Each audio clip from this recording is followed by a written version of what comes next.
So in today's lecture, when we are doing preamble, we must know the definition of preamble. That preamble is something which is a key to open the mind, जो लोगों के mind को open करता है.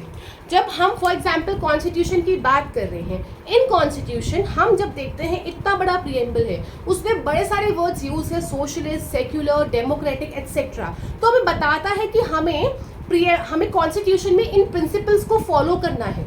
हमें constitution में मिलेगा क्या? सो इट इज अ की टू ओपन द माइंड. अब प्रिएम्बल की जो भी चीजें हैं वो एनफोर्सेबल नहीं है, वो कोर्ट में एनफोर्सेबल नहीं है. Preamble is not enforceable in nature. अब प्रिएम्बल क्या करता है? प्रिएम्बल जो है it is basically a source of constitution. It is also a source of constitution. बताता है कि कॉन्स्टिट्यूशन में क्या है क्या नहीं है. अब जैसे for example preamble says that our country is sovereign. Sovereign का मतलब क्या होता है? सोवरेन का मतलब होता है दैट हमारी जो कंट्री है वो इंडिपेंडेंट है, आत्मनिर्भर है, वो किसी के अंडर नहीं है, किसी के अंडर नहीं. तो क्वेश्चन अराइजेस कि but we are a part of UNO, United Nation Organisation के हम पार्ट है. क्योंकि हम यूएनओ के पार्ट है, so does that mean that कि हमने अपने राइट्स उनको दे दिए हैं? Does that mean that we are not sovereign? Exact the answer is obviously no. No, because UNO कुछ भी बोलता है वो अपने आप से फोर्स से बाइंडिंग नहीं हो जाएगा. In that case we just see, हम उसमें कंसेंट देते हैं. कुछ भी चीजें बाइंडिंग तभी होती है जब इंडिया एज कंट्री उसमें अपने वोट देगा. इसीलिए हम स्टिल अगर यूएनओ के मेंबर हैं, वी स्टिल आर सॉवरेन. अब क्वेश्चन अराइजेस, क्या जो हमारी सॉवरेनिटी है वो वैधिक लीगल सॉवरेनिटी है या फिर वो पॉलिटिकल सॉवरेनिटी है? It is both. It is both in our country. ये हमारी दोनों है. अब लीगल सॉवरेनिटी का मतलब ये होता है दैट जो सोवरेन है वो कौन है? कॉन्स्टिट्यूशन है, वो भी है. और पॉलिटिकल का मतलब होता है जो सोवरेन है वो कौन है? पीपल. दोनों सोवरेन है. हमारा संविधान भी सोवरेन है, हम लोग भी सोवरेन है, राइट? इसके आगे चलते हैं. Sovereignty word we have done. इसी के आगे प्रिएम्बल में अगर हम देखते हैं, हमारी कंट्री सोशलिस्ट भी है. जब हम आगे चल के कॉन्स्टिट्यूशन में आर्टिकल 14, आर्टिकल 15, आर्टिकल 16 देखेंगे, तब आप जाके वहां पे देखेंगे कि हाँ यहाँ पे सोशलिज्म की बात की गई है. सोशलिज्म 1976 में ऐड हुआ था. हमारा प्रिएम्बल एक ही बार अमेंड हुआ है आज तक. 42nd अमेंडमेंट से एक ही बार अमेंड हुआ है, जो कि 1976 में है. एक ही बार अमेंड हुआ है. अब the question lies, can preamble be amended? The answer is yes. लेकिन जो बेसिक स्ट्रक्चर है वो अमेंड नहीं हो सकता. द बेसिक स्ट्रक्चर चीजें अमेंड नहीं हो सकती. As held in case Bharati versus state of Kerala, आज तक सिर्फ एक ही बार अमेंड हुआ है by the virtue of 42nd amendment 1976 में. अब सोशलिज्म का मतलब क्या होता है ना? यहाँ पे हम जो सोशलिज्म बेसिकली फॉलो करते हैं ना, वो हम करते हैं गांधीइज्म फॉलो. गांधी जी का सोशलिज्म हम फॉलो करते हैं, विच बेसिकली सेज दैट कि हमें पुअर पीपल को अपलिफ्ट करना है, एडवांस करना है, उनका उत्थान करना है. ठीक है, हम मार्क्सिस्ट सोशलिज्म उतना नहीं फॉलो करते हैं, वी फॉलो गांधीइज्म सोशलिज्म. ठीक है. However India is a blend of both. अगर एमसीक्यूज में आता है, इंडिया में जो सोशलिज्म है वो मार्क्स प्लस गांधी का है, but mainly we follow Gandhi principles. Socialism का मतलब ये होता है कि सारे के सारे जितने भी हमारे संसाधन हैं, जितने भी हमारे रिसोर्सेज हैं, हम उनको एक के हाथ में एकत्रित नहीं कर सकते.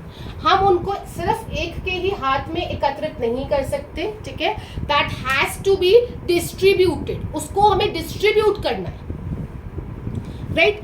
Moving forward, now these two terms we have done.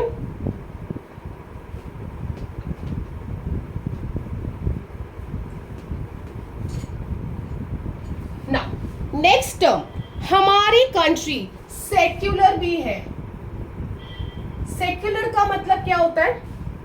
There was a case SR Bommai landmark case है ये, अभी मैं इसको आपको आगे बताऊंगी भी, versus union of India, SR Bommai versus union of India. जब हम आर्टिकल 25, आर्टिकल 26, आर्टिकल 27, आर्टिकल 28, वेराज जब हम इमरजेंसी भी पढ़ेंगे तब आप देखोगे, मैं इस केस का वर्णन फिर से करूंगी, ठीक है। इस केस में ये हेल्ड हुआ था SR Bommai versus union of India, क्या दैट सेक्युलरिज्म जो है वो क्या है, दैट इज बेसिक स्ट्रक्चर, वो हमारा बेसिक स्ट्रक्चर है। कहने का मूल्य ये है कि हमारे इंडिया का कोई भी रिलीजन नहीं है, इंडिया का स्पेसिफिक कोई रिलीजन नहीं है, जो लोगों का रिलीजन है, इंडिया उन सब की रिस्पेक्ट करता है, इंडिया उन सब की रिस्पेक्ट करता है। Everyone is allowed to follow their own religion, उनमें प्रार्थना आप किसी भी धर्म की कर सकते हैं, चाहे वो क्रिश्चियंस हो, हिंदूज हो, मुस्लिम्स हो, कोई भी कर सकते हैं, ठीक है। इंडिया का खुद का कोई भी धर्म नहीं है और वो हर धर्म को उतनी ही रिस्पेक्ट करेगा जितनी दूसरे धर्म को कर रहा है। सेक्युलरिज्म का मतलब यही है। अब सेक्युलर होना basic structure SR Bommai versus union of India में ये चीज हमें बताई गई है। इसके आगे चलते हैं। हमारी जो कंट्री है वो रिपब्लिक भी है, राजतंत्र, रिपब्लिक कैसे है कि जो हमारा हेड है, हेड कौन है, प्रेसिडेंट, आर प्रेसिडेंट। देखो president is a nominal head वही ऑन द फेस सारे कार्य चाहे प्राइम मिनिस्टर करते हैं, ठीक है। तो प्रेसिडेंट जो हमारे हेड है, he has to be elected, not like North Korea, not like China, not like British, ठीक है, कि हेरिडिटरी हो या मोनार्ची हो, ये सब नहीं, इलेक्टेड है पूरा। चाहे इनडायरेक्ट इलेक्शन होता है, प्रेसिडेंट में I have already taught you in certain classes कि जो इलेक्शन होता है इनडायरेक्ट होता है इनका निर्वाचन, but president is always elected, president is always elected. Now moving forward, उसके बाद अगर हम देखते हैं जस्टिस की बात करते हैं, रिपब्लिक आपने यहाँ पे देख लिया, ठीक है, रिपब्लिक आपने यहाँ पे देख लिया कि रिपब्लिक क्या है, राजतंत्र की यहाँ पे हमने बात कर ली। उसके बाद आप देखते हैं जस्टिस,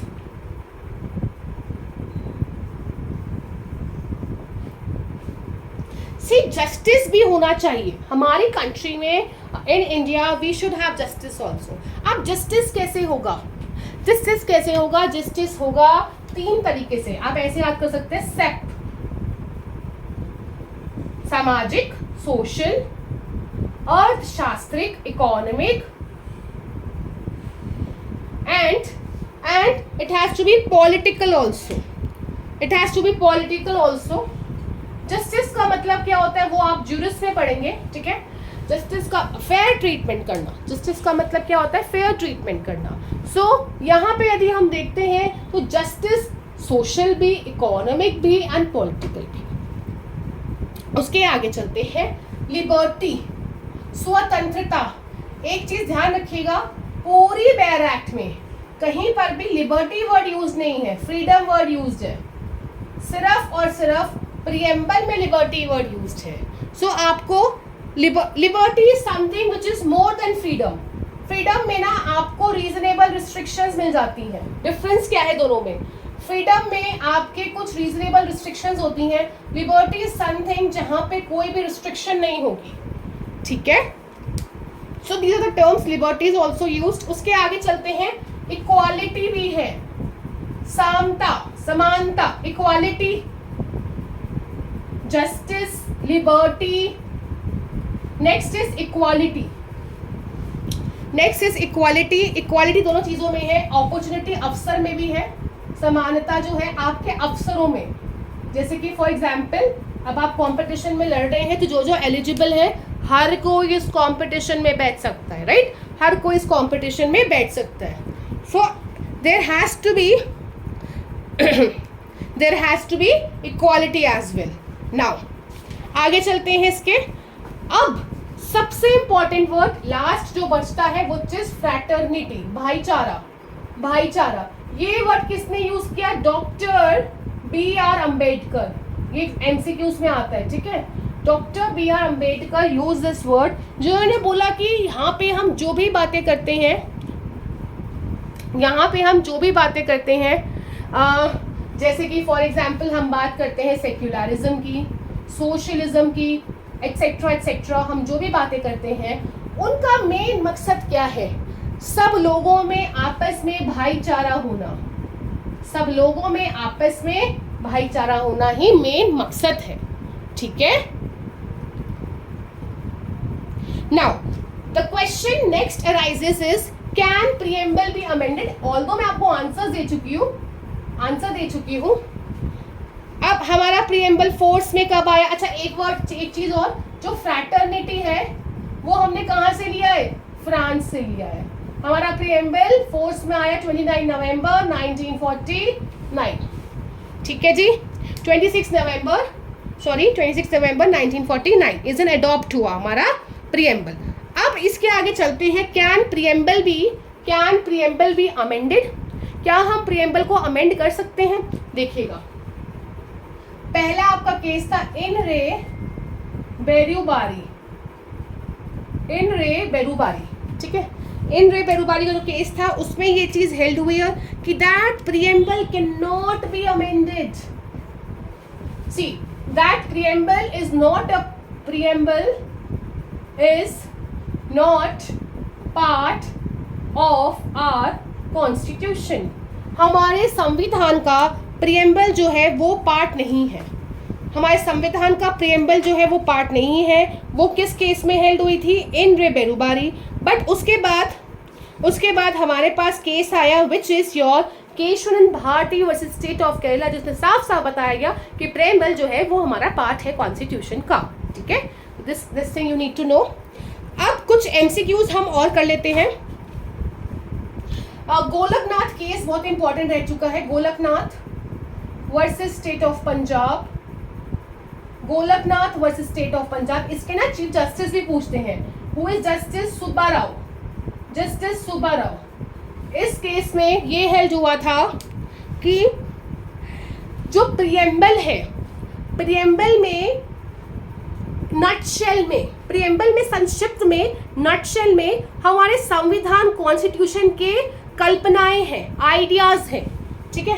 दैट प्रीएम्बल में संक्षिप्त में नटशेल में हमारे एंटायर कॉन्स्टिट्यूशन की कल्पनाएं हैं, आइडियाज हैं।